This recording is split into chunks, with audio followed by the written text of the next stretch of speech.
He learned everything within the womb.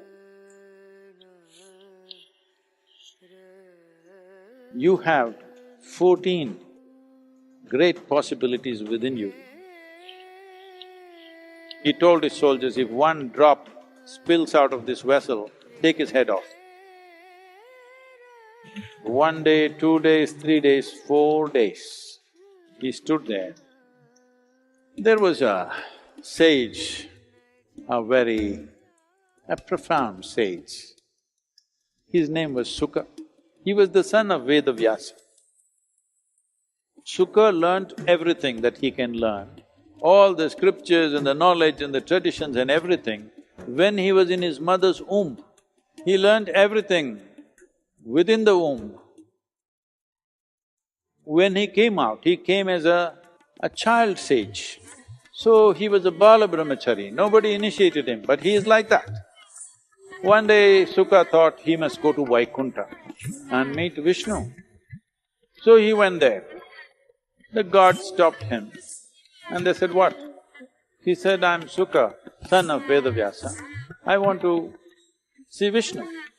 They looked at him and said, we see that you're fully stuffed with knowledge. We can see Vedas in your body, Upanishads in your body, every other scripture in your body, but you don't have a guru, you have no admission here, just go back. So Sukha was confused because he had never thought what is a guru, because everything that anybody would want to know was already with him when he was born. So he came back to his father and he said, Father, they would not let me into Vaikuntha. They said, I need a guru. What is that? I want that. They're saying my knowledge is not good enough. Then Vedavyasa said, see, there is only one person who can be your guru. This is King Janaka. Sukha said, okay, I will go there. And then he went. He went there and he saw at the gates of the palace, he looked at the palace, a very elaborate, luxurious building with lots of aesthetics. He said, this is not a place where my guru can live. This looks too luxurious and not right for a spiritual person. So he turned back. Went again asked his father.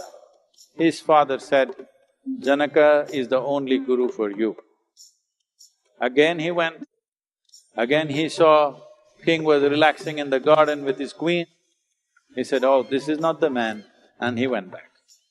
Like this up and down trips happened 12 times.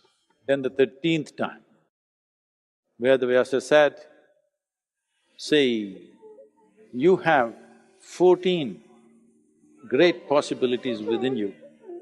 12 you have wasted in these 12 trips. There are just 2 more, it's up to you.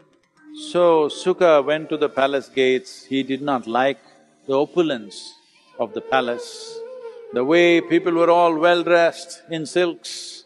He didn't like that. He said, this is not a spiritual place. But because his father had warned him, there are just 2 more left. If you lose that, you lost everything. So he went in. So he said, I want to see the king. First thing he was expecting, Sukha, the son of Vedavyasa, when he comes, the king will come and receive him. Nobody came. Then he came and requested, I want to meet the king. So Janaka inquired, where is he standing? They mentioned where. He was standing in a place where normally out of the palace they throw all the refuse, it goes and falls in a pit. He was standing in that place. King Janaka said, tell him to stand right there. He stood there. As evening came, the day's garbage, they started throwing it out. So he stood there, 1 day, 2 days, 3 days, 4 days. He stood there, a heap of garbage covered him, but he just stood there. Then King Janaka asked, what's happening? They said, he's standing right there. He said, ask him to wash up. give him some fresh clothes and bring him here. So that was done, and then he went in front of Janaka. Janaka said, see, in honor of your arrival, I have organized a whole lot of celebration and festivities, lot of things happening around here. Go and enjoy yourself, but just carry this vessel with you. The vessel was full of milk to the very brim. He said, carry this vessel with you and just what we have organized in your honor, please enjoy the festivities and come back. So Sukha carried this vessel and went. It's too full. He said, he told his soldiers, if one drop spills out of this vessel, take his head off. So when your head is in question, you walk carefully. Very carefully, without spilling a drop, he walked through all the festivities and came back. So, did you enjoy the festivities? Janaka asked. He said, what festivity? I was just watching the milk. So Janaka said, I want you to know this is me. Just to see that the milk doesn't spill, you needed so much attention. Keeping my connection with the divine, it needs lot more attention, but still, look at me, I'm still involved with everything around me. You are still in a place, if you focus on one thing, the other thing won't happen to you. So you need to work. And he took him as a disciple. A man who was considered by everybody as a celebrated born sage, born as a sage.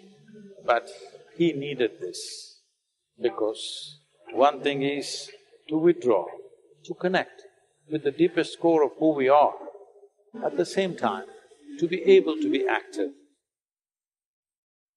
My whole work is about this. My work is not a teaching, not a philosophy, not an ideology, it is not from a scripture. These are simply technologies to give you tools where if you sit here, your body is here, your psychological space is working somewhere else, what is you is little away from this. Once you have a little distance between you and your body, physical suffering is over. Once there is a little distance between you and your psychological process, mental suffering is over. You can enjoy everything, you can be involved in everything, but never entangled in everything. Saving our rivers and green cover are two of the great challenges of our time. And to champion the cause, who else but we have Sadhguru ji? People like you and me come and go, but these rivers have flown for millions of years. Such a great phenomena of life. We are bringing it to a close.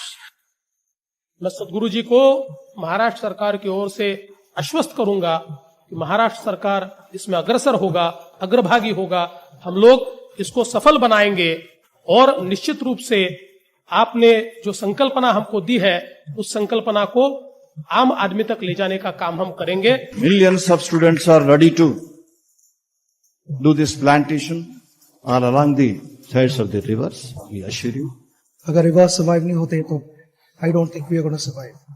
So, we are with you, sir. Honorable Sadhguruji, who is really supporting and doing this all for the nation and giving back to the nature. I'm very delighted to confer the title of World Peace Ambassador to Sadhguruji. We are really proud at Sony Pictures to be associated with Rally for Rivers. We at Vycom 18 are both proud and privileged to be associated with it. सदगुरु जी वो जो भी चीज हाथ में लेते हैं उसको अंत तक ले जाते हैं। सदगुरु जी, मैं आपको विश्वास देता हूँ, जब भी आप आवाज दो, हम आपके साथ हैं। हो नदी हा नदी हो नदी नदिया, हो नदी हा नदी हो नदी नदिया, हो नदी हा नदी हो नदी नदिया, हो नदी हा नदी हो नदी नदिया, हो नदी हा नदी हो नदी नदिया, हो नदी हा नदी। You must make this happen, Mumbai, the youth of Mumbai. You have to stand up. Your voice matters, your actions matter. So let's get up and let's protect our rivers.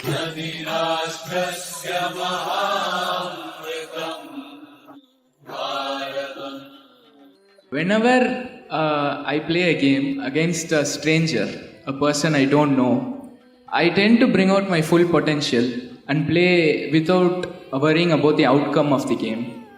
But when I play against someone known to me, it becomes very hard to bring out that potential. What should I do to overcome this? Known to you means a known competitor or a friend?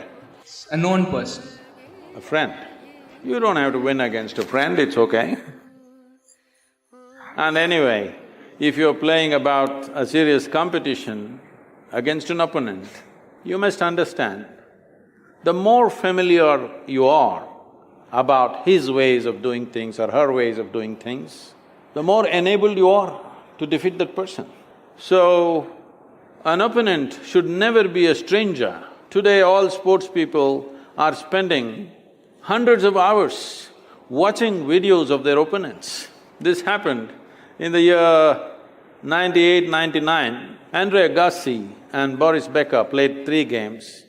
Boris Becker beat Andre Agassi because he had such a… he was called Boom Boom because… Boris Becker was called Boom Boom because of the service. His serves were so powerful, there was no game. Every time he will serve and finish the game. Nobody returns the ball. So, Andre Agassi went back and studied hundreds of hours of Boris Becker's serves. Then he figured it out. Then in the next 3 years, he played 11 games with him and beat him on 10 of them. And I'll tell you what happened. After Boris Becker retired, they met in Germany, there's something called the Oktoberfest in Germany, they were there. And at that time, they were together and Andre Agassi thought, okay, anyway he's retired, now I can tell him. Because this bothered Boris Becker big time, nobody can beat him but this guy's getting at him. So he told him, see, I observed your videos continuously and I figured out that whenever you're serving the ball towards the boundary line, Boris Becker, if you know, when he's serving, his tongue sticks out a little bit. When he throws the ball up and comes down, his tongue sticks out. Said, whenever you're serving towards the boundary line, your tongue goes to the left. When you're serving straight, it comes out straight. I observed this, the moment your tongue sticks out to the boundary line, I was already there every time taking the ball. So, Boris Becker literally fell off his chair, he couldn't believe this. And he said, any number of times I went home after the matches and I told my wife, he seems to be reading my mind. But you've been reading my tongue. It's almost spoken. So, your opponent should be never unfamiliar to you. You must make him familiar. You must know him better than he knows himself. It's most important.